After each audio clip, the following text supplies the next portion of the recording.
What happens when the person who said "I told you so" for 11 years finally gets proven right? When Kandi Burruss filed for divorce from Todd Tucker, one woman wasn't surprised at all, and the streets are saying she orchestrated the whole breakdown from the very beginning. Kandi Burruss is going through it right now. Some days she's up, moving through life, hanging with friends, trying to keep things normal.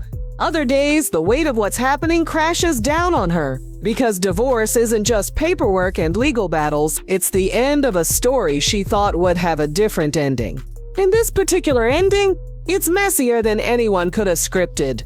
Kandi and Todd are officially done.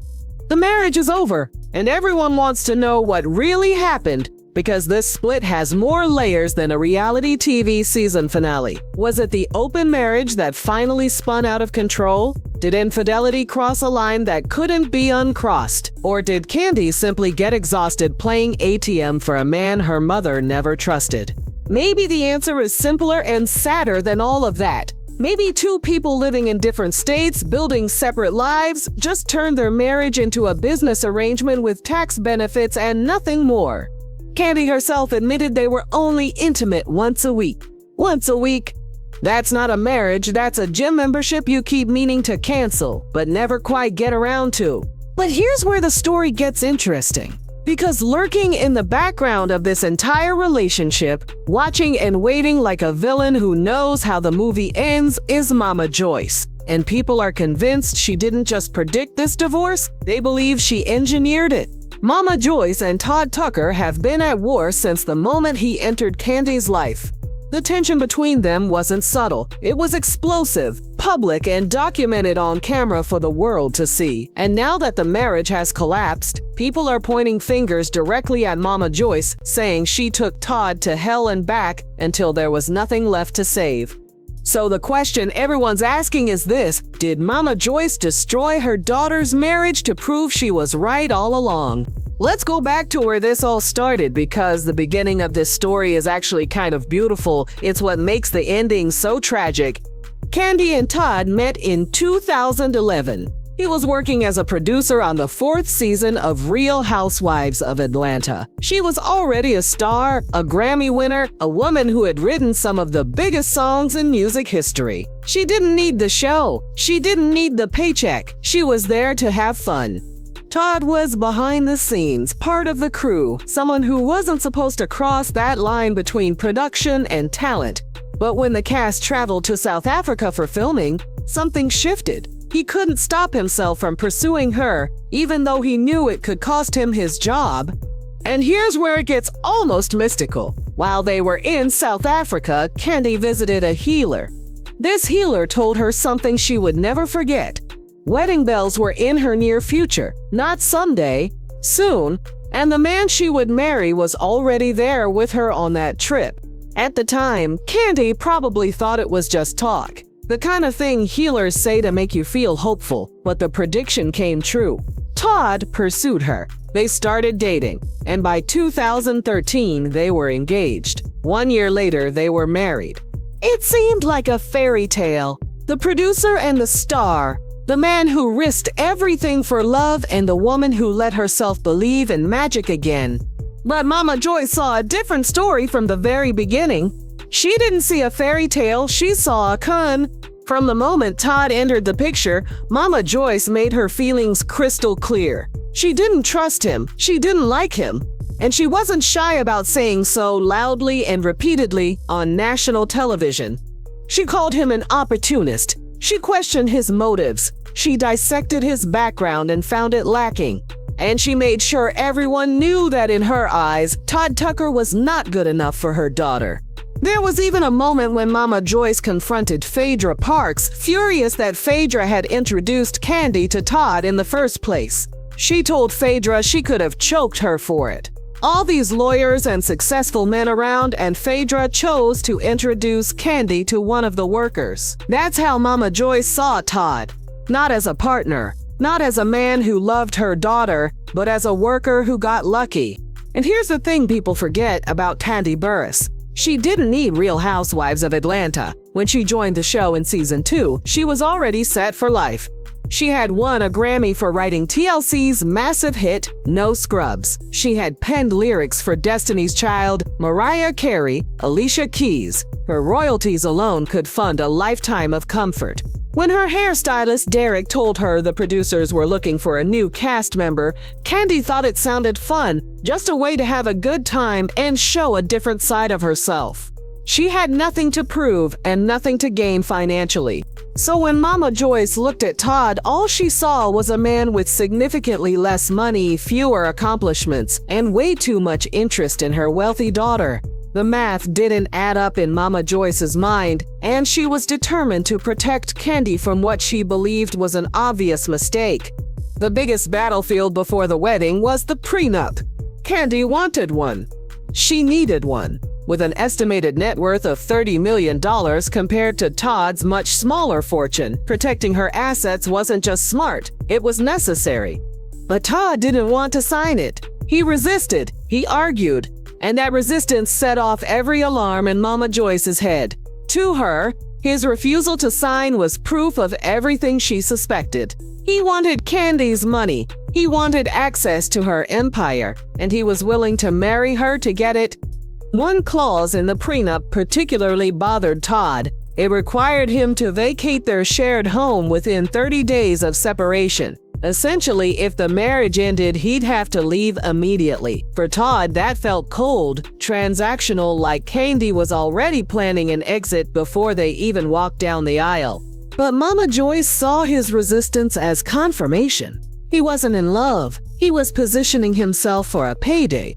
Things got even messier when an ex-girlfriend of Todd's, a woman named May, allegedly came forward claiming Todd had left her for Kandi. She reportedly called Kandi a trick because of her money and said Todd was only interested in breaking into the Atlanta celebrity circle. Whether that was true or just the bitterness of a scorned ex, it fed right into Momma Joyce's narrative.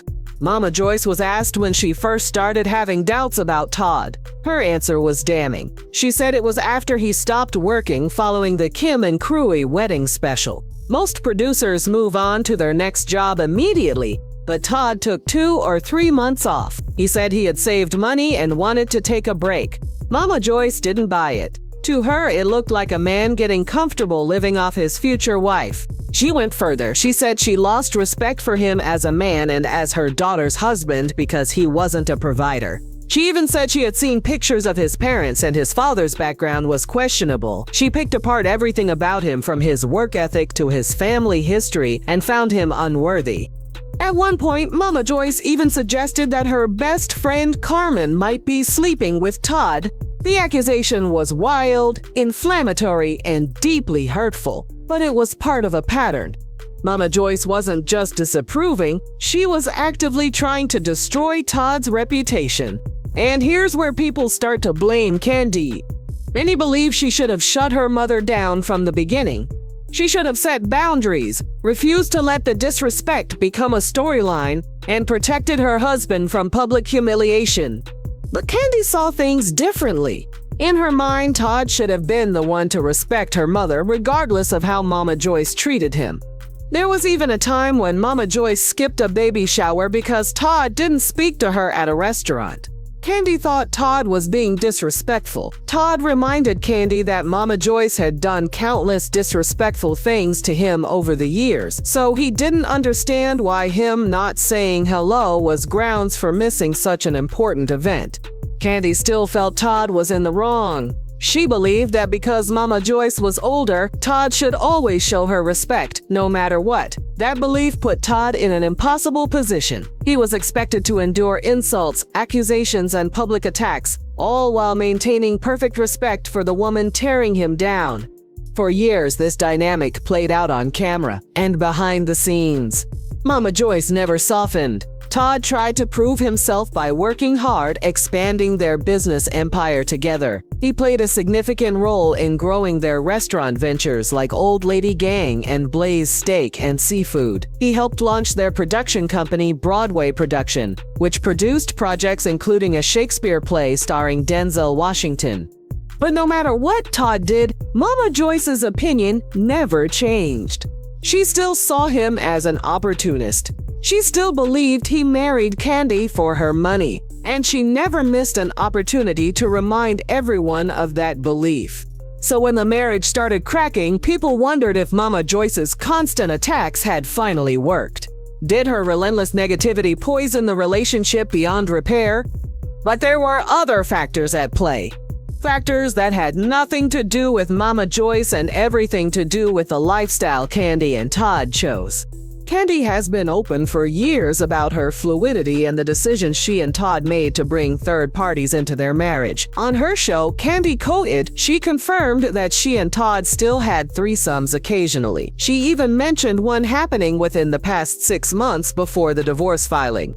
For some fans, this was a red flag. They believed that opening the marriage blurred boundaries and created complications that monogamy wouldn't have introduced. There were theories, rumors, whispers about who these third parties were and whether one of them became more than just a temporary addition. One name kept coming up: Fatim Alfred. Fans noticed that Kandi and Todd were spending significant time with her, including trips and holidays. People started speculating that Fatim was the couple's third and that maybe her involvement caused strain or jealousy or feelings that weren't supposed to develop. Whether that's true or not, the fact remains that their open arrangement was unconventional, and unconventional arrangements require extraordinary communication and trust. If either of those broke down, the whole structure could collapse. Then there was the distance. Kandi and Todd were constantly working, often in different states, building separate projects, and living separate lives.